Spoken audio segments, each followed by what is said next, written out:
Over action చేయకరా.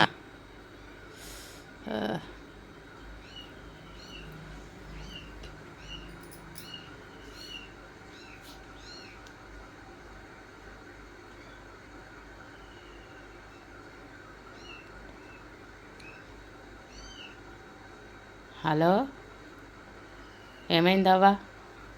మొన్న వడ్డీ shop డబ్బులు పంపిస్తానంటివి, ఇప్పటివరకు పంపవైతివి. ఫోన్ చేసిన దానిక సమాధానం చెప్పవు. నువ్వు సమాధానం చెప్పవాకు. నాకు డబ్బులు పెందలాడు పంపి ఇట మా అవ్వ కాదు. నేను ఏదో నా కొడుకు కోడలు తెలియకుండా నేను 4 పైసలు వస్తాయని ఇచ్చుకుంటే నువ్వు ఇంత పని చేస్తావా?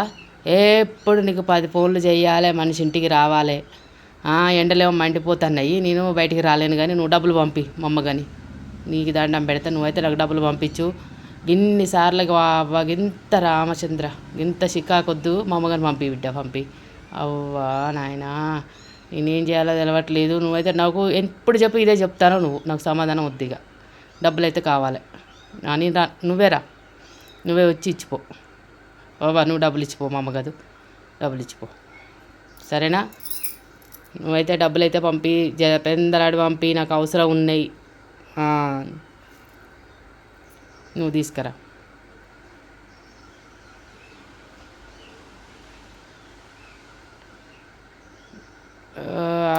అవ్వా షాయదే రాదు గింత. నా జీవితం అంతా షాయ పెట్టుడు పోసుడు.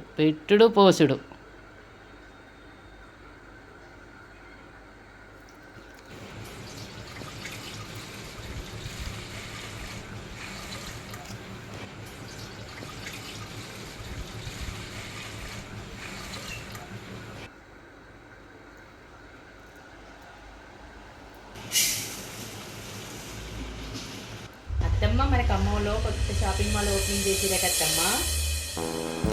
ముందు ఆ షాయి నా మొఖాన కొట్టు. నేను మాటల్లో కూడా మర్చిపోయినట్టమ్మ. ఇది మన ఖమ్మంలోనే పెద్ద షాపింగ్ మాల్ ఓపెనింగ్ చేసిరట. తక్కువ ధరలకి ఎంత బాగున్నాయట. ఒక్క 2 కొనుక్కొని అత్తమ్మ.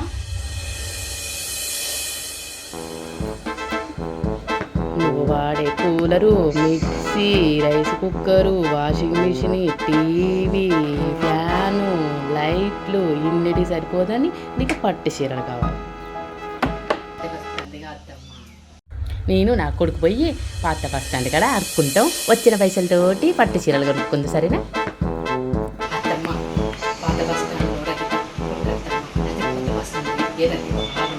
చాలా అంటే నువ్వు నీ కొడుకు ఎక్కడన్నా అడుగుతాయండి, నాకు మాత్రం పట్టు చీరలే కావాలి, అవే కొంటా.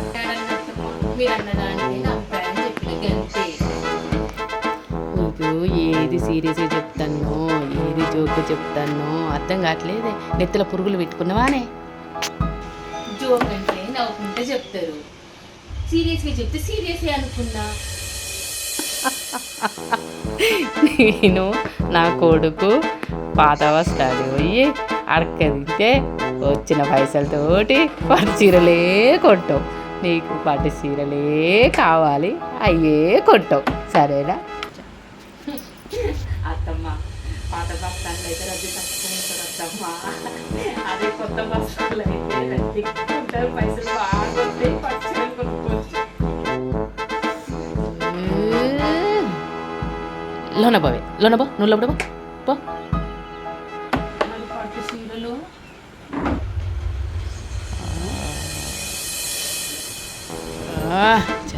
ఎన్న ప్రశాంతంగా దావని పార్కుల మీద నన్ను కొంచెం కూర్చొని వస్తా బయట.